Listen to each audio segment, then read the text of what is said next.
I'm Jake Tapper in Washington, where the State of our Union is kind of confused. Today marks 1 year since the deadly rally in Charlottesville, Virginia, and you might expect an American president to take the opportunity to speak forcefully against racism, especially with white nationalists and supremacists preparing to march to the White House, his house, this very evening.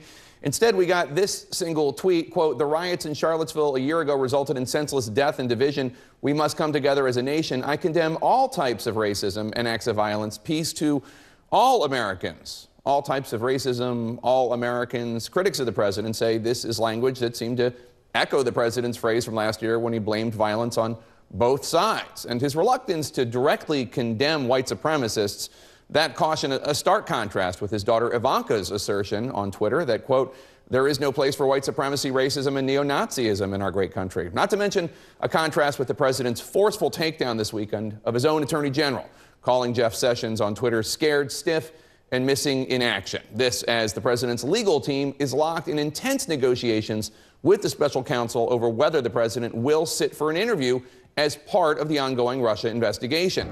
Thursday night, the president dined with his lawyer, Rudy Giuliani, and the former mayor of New York is joining me now. Mr. Mayor, thanks so much for joining me. We appreciate it. There's been a lot of news this week about the back and forth with the special counsel about whether there's going to be an interview. I want to play for you the rationale you've offered as to why you don't want the president to be questioned about his dealings with then FBI Director James Comey. Take a listen.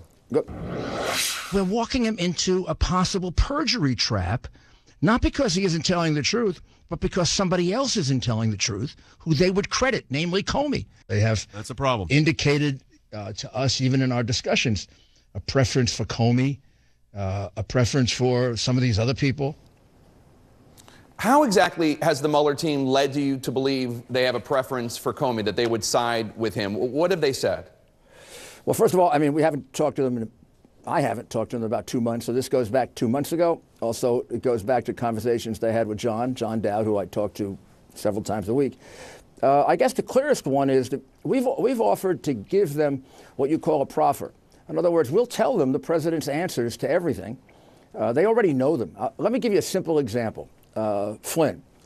The president says he never told Comey that he should go easy on Flynn. Comey says the president did. He put it in his memo.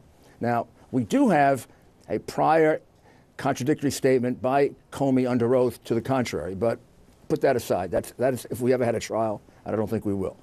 So if he goes in and testifies to that under oath, instead of just this being a dispute, they can say it's perjury if they elect to believe Comey instead of Trump, and they should know by now who they believe. Right, but you've said that they've indicated that they already side with Comey, and I'm wondering, what have they said to lead you to that impression? That's what they said. They said they're not willing to tell us what their purpose is for asking that question, since they already know the answer. So, you know, we've been doing this a long time, Jay and I know the purpose for it. The purpose for it is to write up some kind of perjury thing. That's what we mean by it. There's an article in National Review this week by Andy McCarthy, who was a very fine prosecutor, that explains how you put together a perjury trap, and this is probably a perfect example of it. You said one reason why the president doesn't need to sit for questions about his dealings with Comey is because he's already given his explanations. He's already made them public. I just want to be clear exactly what happened in that conversation with Comey about Michael Flynn. What exactly did President Trump say? There was no conversation about Michael Flynn. The president didn't find out that Comey believed there was until about, I think it was February when it supposedly took place. Memo came out in May. And in between, Comey testified under oath that in no way had he been obstructed at any time. And then all of a sudden, in May, he says he felt obstructed. He felt pressured by that comment. You should go easy on Flynn. So we maintain that the president didn't say that. But if we do that under oath, we end up in a sort of Martha Stewart situation. But, Mr. Mayor, you told ABC News last month that the president told Comey, quote, "Can you give him a break?" Now you're saying that they never had... I never told ABC that. That's crazy.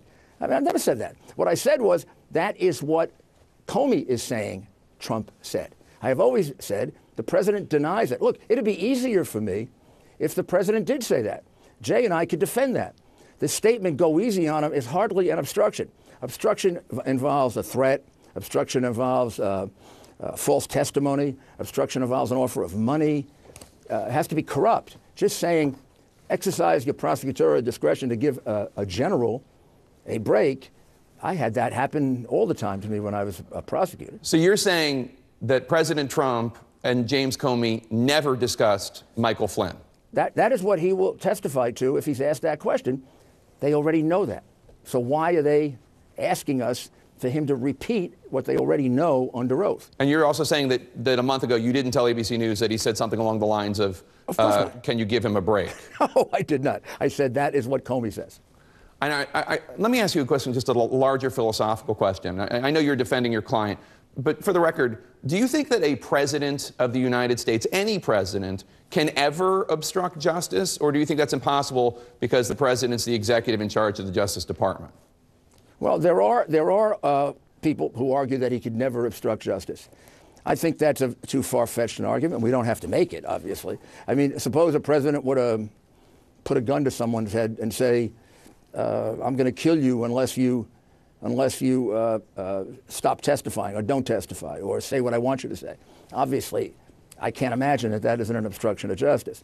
I think the narrower argument is when he's exercising his power as president. Obviously, using a gun is not exercising his power as president, and he's firing somebody. Then it becomes very, very questionable whether it can be an obstruction of justice.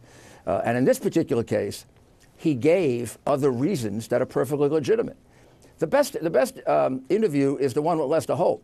Although he mentions the Russia investigation, he ends the interview by saying, I fully expect that somebody else will take his place, and I may be even looking at a longer investigation. So that can't be obstruction. I mean, he knows that somebody is going to replace Comey, and somebody did a few days later. You've been saying that all this needs to be over by the end of the month, by September 1st. Take a listen to what you said on Fox News this week. Sure. If it isn't over by September, then we have a very, very serious violation of the Justice Department rules that you shouldn't be conducting one of these investigations in the 60-day period.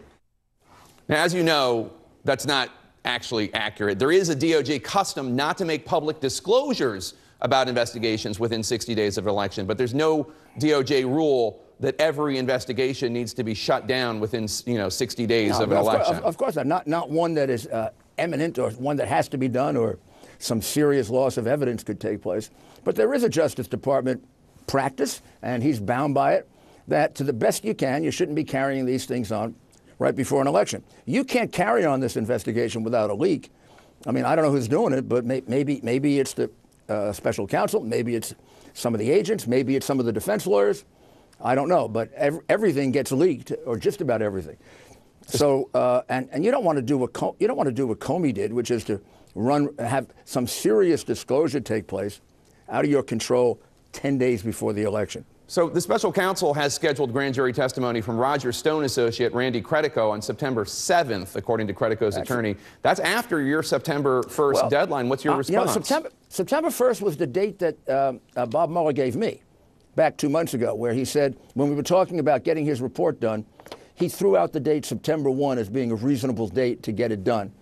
And maybe I credited too much. I thought he meant, well, that'll keep us clear of the elections. And they did say something like they didn't want to repeat some of the mistakes that Comey made. So maybe I put those two things together, or Jay did, and we came away with the idea that they're trying to get it done by then. There also seemed for the first time to be, I'm not saying pressure us, but they seem to be trying to speed us up to give him an answer. So we may be arguing over something here we don't have to argue over. I think they feel the necessity to get as close as they can to that 60-day period as we do. I mean, after all, they're the ones who are going to be criticized for it, not us. You have said that you think that the ongoing Russia investigation might help Republicans in the midterms because President Trump, quote, needs something to energize his voters. What do you say to critics who say that you and your team seem to be intentionally dragging out these interview negotiations in order to energize the GOP base? Well, you could argue either way about the political effect of it. Kind of like we're being like Comey now and trying to figure out the political implications of an investigation. You could also say it might energize the other base because they're so intent on. I mean, some of them have come out for impeachment before the investigation. Be that as it may, the most important thing is we shouldn't be carrying on this investigation any longer than we have to. It can get done by early September. They have all the information they need to write a report and either clear the president, raise questions, do whatever they want to do. After all, the ultimate decision maker here will be Rosenstein, not Mueller. But you're still arguing about the interview and whether or not there should be that the Mueller can even ask about any of the dealings with Comey. Well, I mean, I should be clear. We're not going to take any questions on Comey because we believe that we would be almost committing malpractice by doing that. They've made it clear that they will not indicate to us what their view on this is, and without that, we run the risk of their having the ability to cite him for perjury.